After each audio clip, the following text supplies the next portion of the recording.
আসসালামু আলাইকুম। আমরা গরুর দানাদার খাবার তৈরি করার কিছু উপাদান মিক্সড করব এখন। এটা হচ্ছে আপনার ভুট্টার আটা, ভুট্টা ভাঙানো হচ্ছে 30 কেজি। আর এটা হচ্ছে গমের ভুসি, মোটা গমের ভুসি, এটা দিলাম 20 কেজি। আর এটা হচ্ছে আপনার সোয়াবিন ভুসি অথবা খোল যেটা বলেন, এটা দিলাম হচ্ছে 20 কেজি। আর এর সঙ্গে যোগ হবে হচ্ছে আপনার মিক্সচার ভাঙানো। এর ভিতরে আছে আপনার মটর আছে, গম আছে, ধান আছে, তারপরে সরিষা আছে, জাউন, কালো জিরা এবং বুট মিক্সচার করে এগুলো একসঙ্গে ভাঙানো আছে। এটা আছে আপনার 50 কেজি।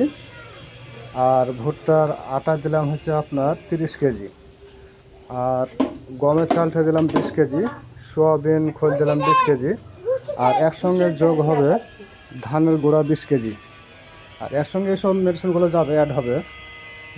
যে সব মেডিসিনগুলো দেখতেই পাচ্ছেন, বিভিন্ন ভিটামিন, তারপর আছে খাবার সোডা, ইস্ট, এগুলো বিভিন্ন আইটেম এখানে দেওয়া আছে।